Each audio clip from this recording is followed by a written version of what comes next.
secara itu.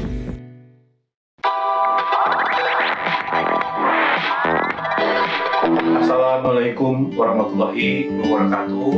Jumpa lagi dengan saya Zulfi Andri Koto dalam pembelajaran jarak jauh. Semangat ya! Dalam pandemi COVID-19 ini, ada baiknya kita mematuhi protokol kesehatan. Bawa masker, cuci tangan, jaga jarak, hindari keramaian. Oke, semangat! Di samping memperkuat imunitas, ada baiknya kita memperkuat iman yang berkualitas kepada Tuhan Yang Maha Esa.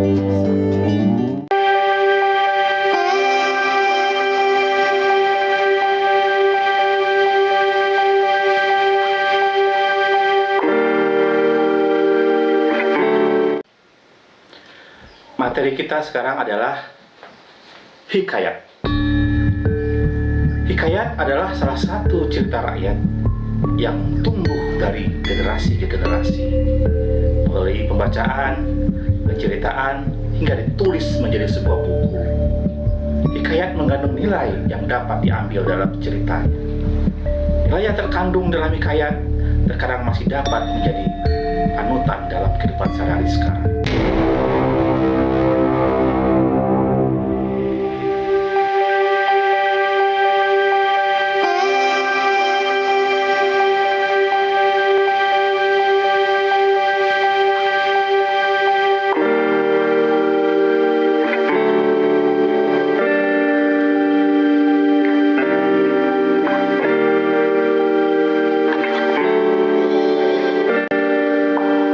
Kita lanjut ke materi, ada baiknya kita refleksi diri dulu. Saya ambil salah satu kalimat bijak dari Khalil Gibran. Dia mengatakan, suatu hari kau akan bertanya padaku, mana yang lebih penting, hidupku atau hidupmu? Aku akan bilang, hidupku. Dan kau akan pergi tanpa tahu bahwa kaulah hidup.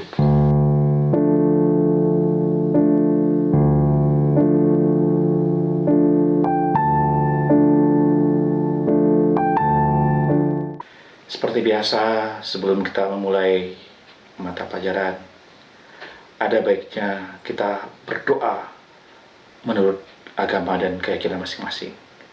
Berdoa dipersilahkan.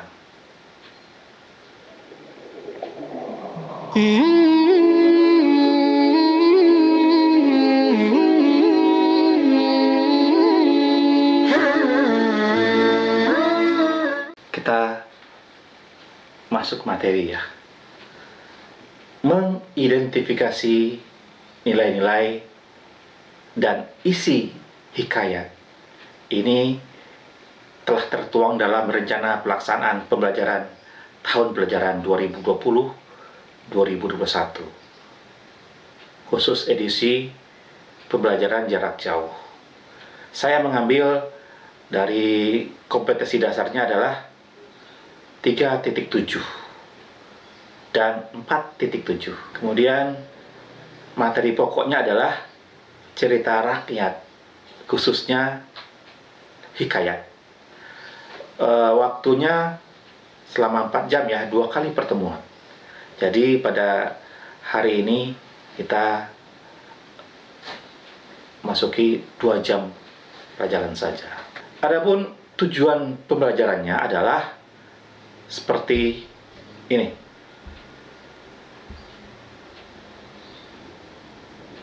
Oke? Jelas ya? Ini juga penting bagi kalian karena landasan belajar kita jelas. Jadi kita mempunyai tujuan yang sesuai dengan rancangan kita. Hikayat adalah karya sastra lama berbentuk prosa yang mengisahkan kehidupan keluarga istana atau kaum bangsawan. Orang-orang ternama, orang-orang suci di sekitar istana dengan segala kesaktian, keanehan, dan mukjizat tokoh utamanya. Jadi, hikayat ini dia sebetulnya ada, hanya saja teknik penceritaannya lebih seperti dongeng.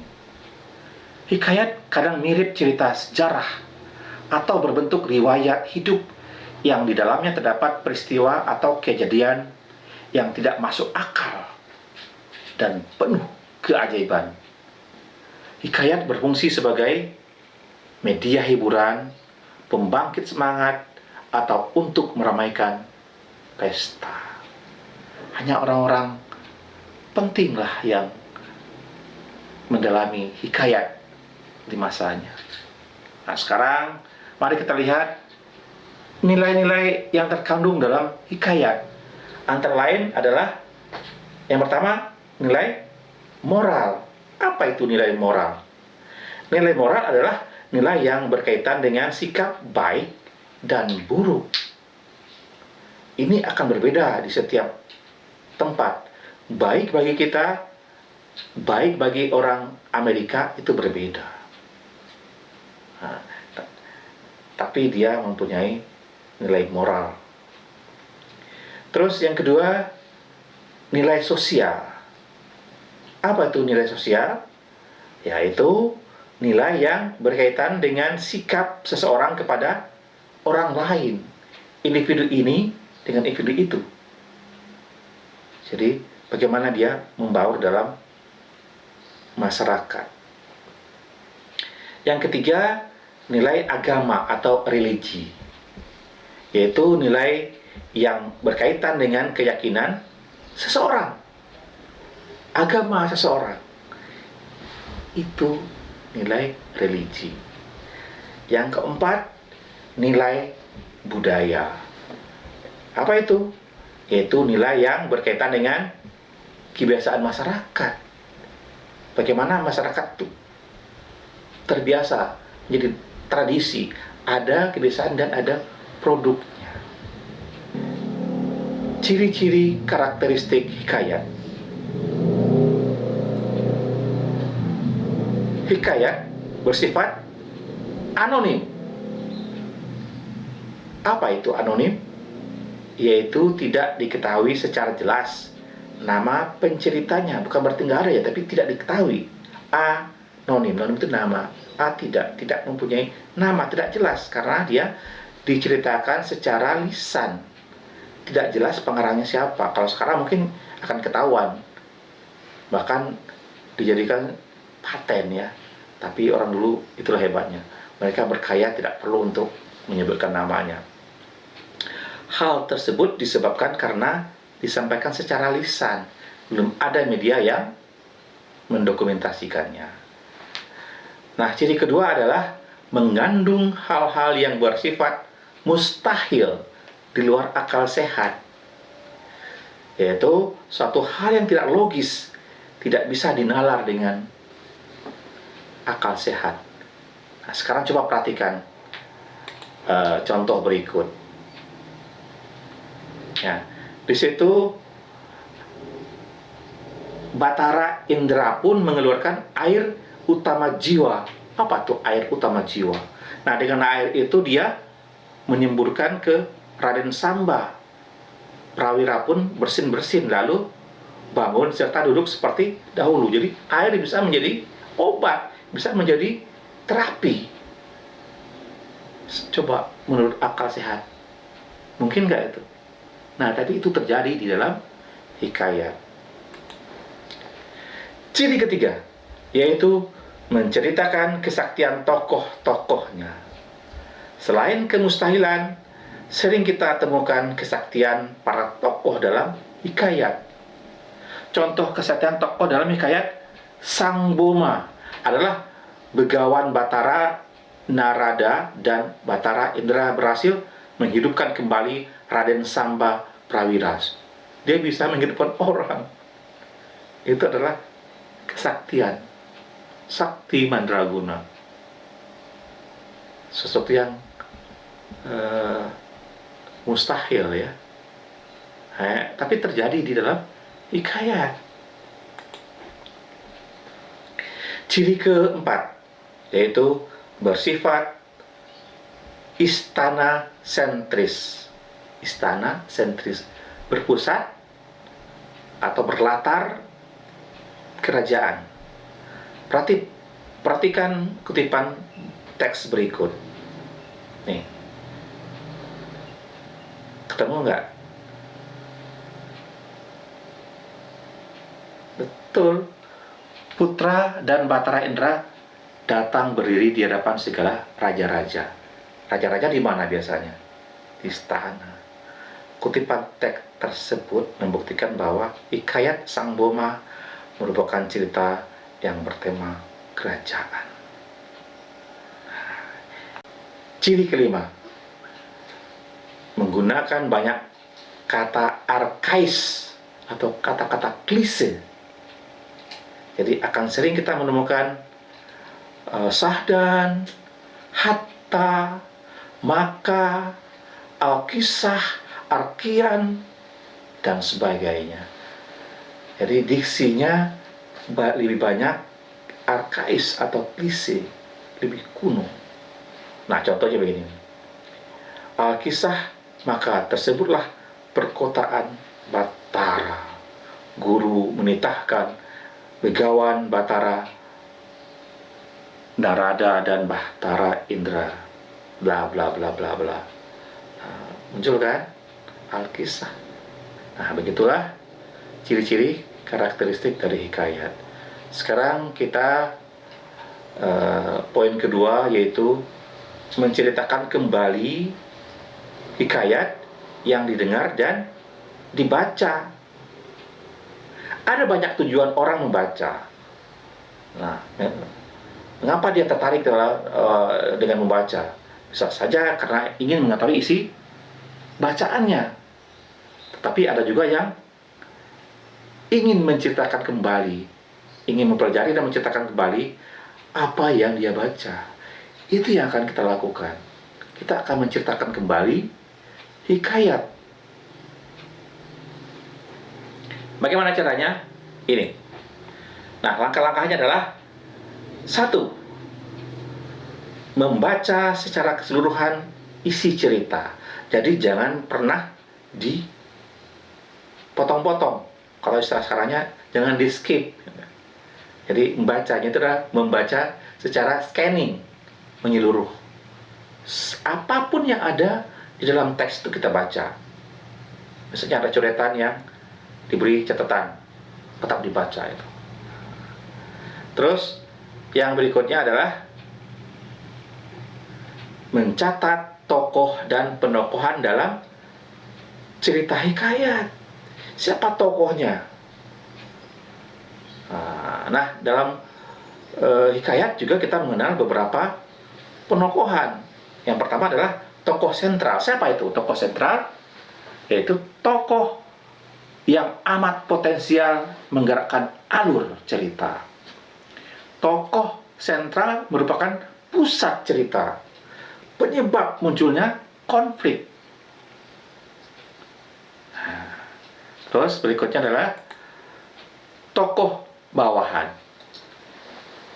Apa itu tokoh bawahan? Merupakan tokoh yang tidak begitu besar pengaruhnya terhadap perkembangan alur, walaupun ia terlihat juga dalam perkembangan alur itu. Dia tidak terlalu besar, tapi ada. Dan yang terakhir adalah tokoh latar. Tokoh latar adalah sama sekali tidak berpengaruh terhadap perkembangan alur. Misalnya orang yang lari-lari di pasar. Tapi orang yang lari-lari di pasar zaman dulu dengan orang yang lari-lari di pasar zaman sekarang itu berbeda. Dia tidak masuk pada alur, tetapi menentukan secara pakaiannya, cara berlarinya. Itu tokoh latar. Langkah yang ketiga, mencatat latar atau setting. Cerita latar atau setting merupakan lukisan tempat, hubungan waktu, dan lingkungan sosial tempat terjadinya peristiwa-peristiwa dalam cerita. Latar memberikan pijakan cerita secara konkret dan jelas, dan sangat penting untuk memberikan kesan realistis kepada pembaca. Ciptakan suasana tertentu yang seolah-olah sungguh-sungguh ada. Fungsi dari latar itu ada dua. Yang pertama adalah agar cerita tampak lebih hidup. Yang kedua, menggambarkan situasi psikologis atau situasi batin tokoh. Nah, gitu ya. Yang keempat, mencatat alur cerita. Pemahaman terhadap alur cerita diperlukan agar dapat menceritakan dari awal sampai akhir cerita secara berturut-turut, yaitu mulai dari pemaparan, itu pemberian penjelasan tentang cerita serta pengenalan tokoh dan setting cerita, pengenalan masalah pada saat tokoh memasuki konflik, klimaks pada saat cerita mencapai puncaknya, dan penyelesaian atau akhir dari sebuah cerita. Itu kita harus tahu ya, agar ceritanya kita kuasai dengan baik. Yang kelima adalah mencatat gagasan pokok cerita. Menemukan gagasan pokok cerita atau ide pokok cerita merupakan suatu kewajiban bagi pembaca ketika mencoba menambah wawasan pengetahuannya melalui bacaan.